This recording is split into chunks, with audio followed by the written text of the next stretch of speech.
Hello, welcome to the third episode of Heard on the Grapevine, a drinks podcast from Amateur Wine. You can find out more about the podcast and the website at amateurwine.co.uk. For this episode, I travelled to Liguria in northern Italy to learn more about Sciacchetra. It's a passito unique to the Sciacchetra, made by fermenting the grape juice with the must to produce a concentrated tannic sweet wine. Join me now as I discover the magic behind this famous sweet wine of the Sciacchetra.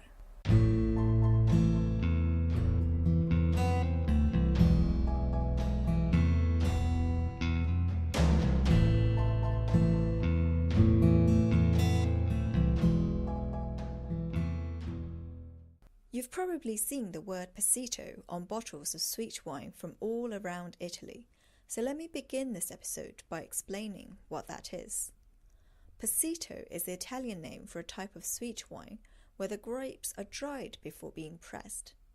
The drying process concentrates the sugar in the grapes so that sweet wines can be produced. This is thanks to the residual sugar left at the end of the fermentation process, which is what you can taste on your palate. In the Sciacchetra, a special type of passito is produced, and it goes by the name of Sciacchetra.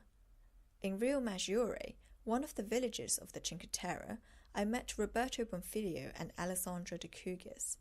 They are the husband and wife team behind Terra di Bargon, a cantina which produces only Sciacchetra. Alessandra and Roberto welcomed me to their home. It's somewhere up the Ligurian hills, surrounded by gnarly vines of some 25 years, trained in a high pergola. There, looking out over the Sciacchetra, they talked about their Sciacchetra.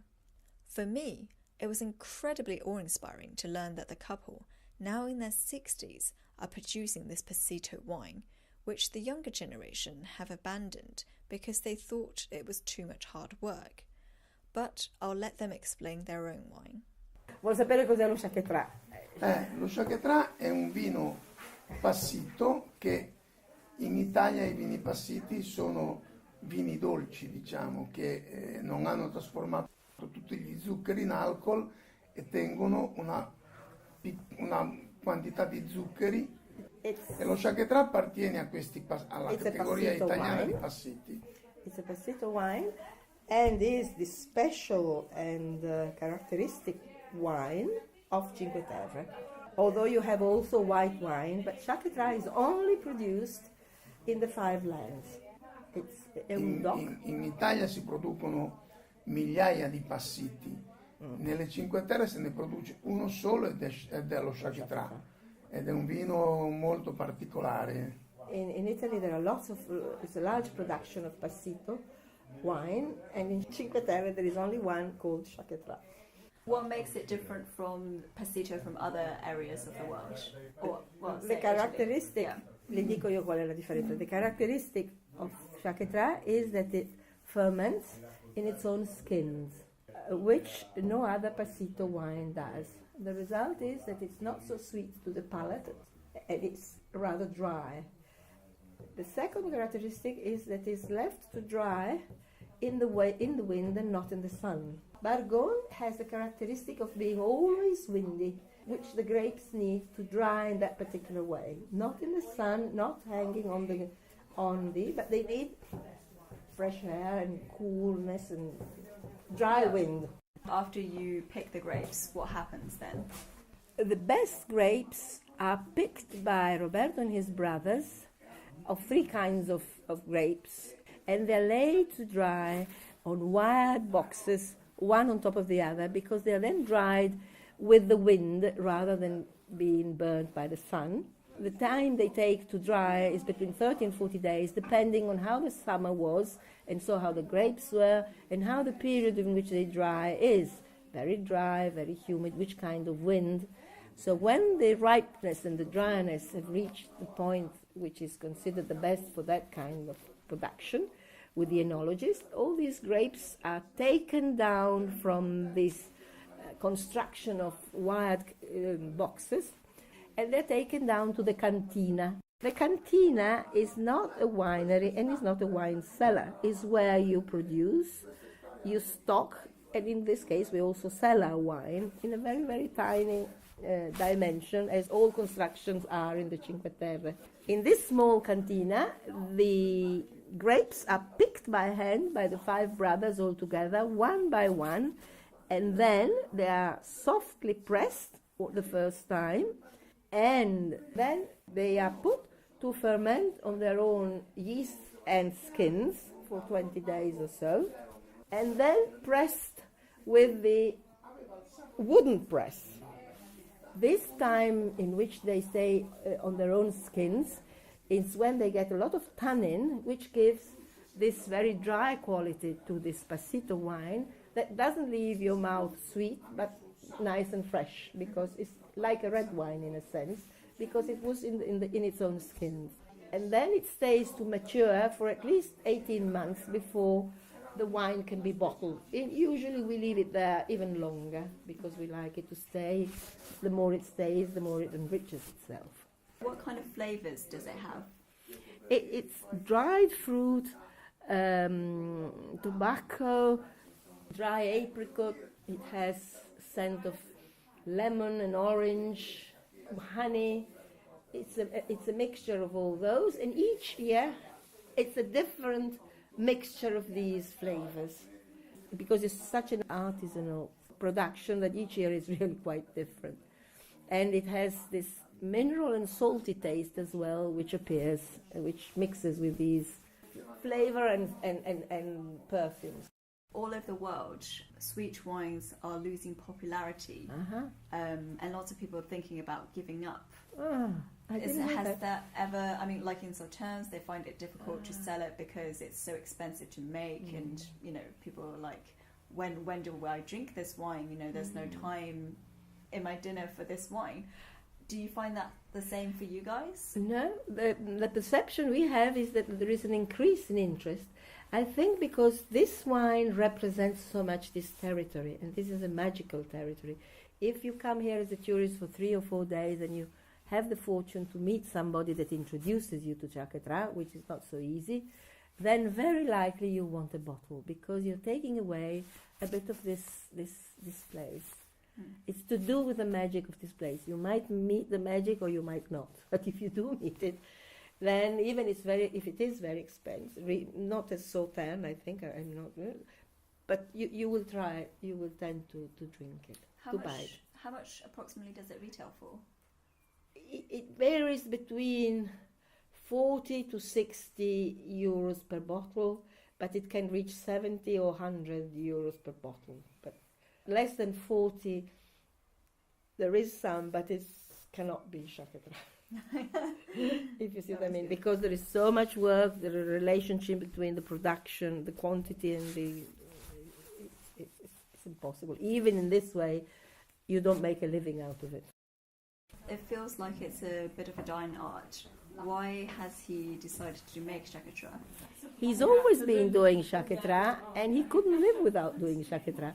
If you grow up doing this hard work, which is required to produce Sciacchetra, you cannot stop. It's something to do with your culture. It becomes a way of living. You're always out in nature with fantastic skies, landscapes, and the relationship with the vineyard, with the vine, becomes so intense. Each day you go, you add something, you clean up the walls, the brick walls. It's inherent in your life. You cannot stop. Is it a wine that's meant to be drunk young, or should you keep it for 20, 30 years? You can keep it 20, 30 years. It stays. Unless there is some problem, it maintains. It keeps better between 3 and 4, 5 years. After 10 years, it's a bit daring thing. But some Sciacchetras of 30 years old we found were fantastic. So again, each year is a completely different experience.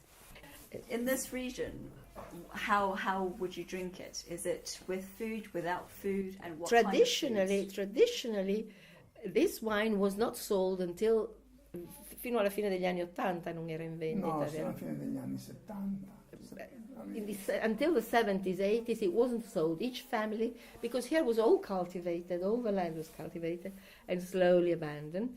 So each family would produce would produce their own amount of Sciacchetra for big events, marriages, deaths in some cases, baptism, birthdays, communion and things like that. Or if you went to the doctor, and here being very poor and very, how can I say, archaic, you would go with a bottle of your best wine, and Sciacchetra was a very, very important gift. Yeah.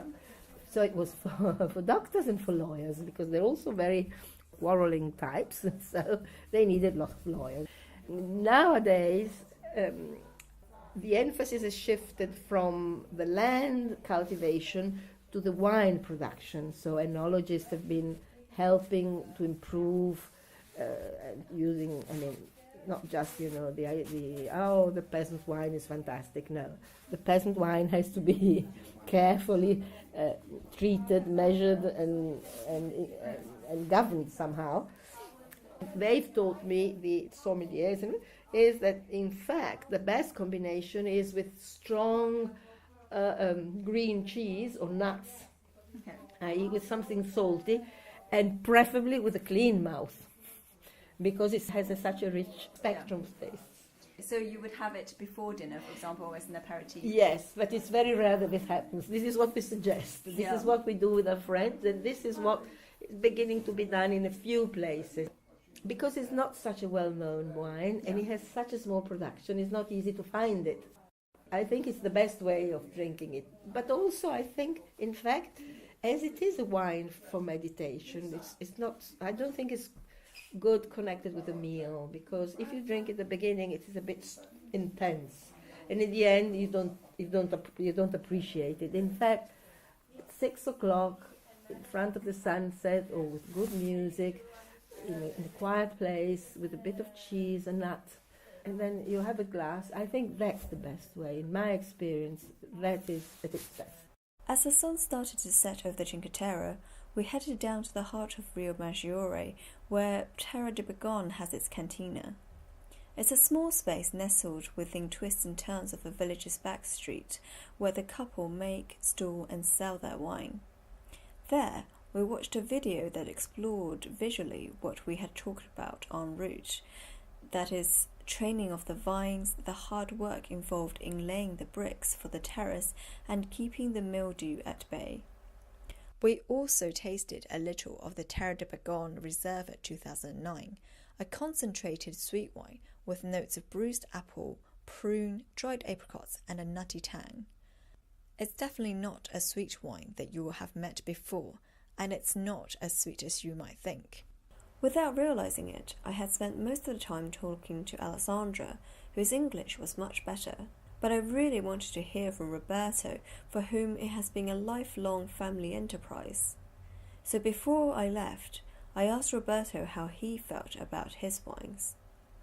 Well, here's what he said. Com'è per te questo vino? È la mia storia. It's his lifetime story. It's the story of his life. È la storia della mia vita e soprattutto dei miei genitori, dei miei nonni, dei miei... His fathers and grandfathers and back into tradition. And what does he hope for the future? Cosa speri per il futuro?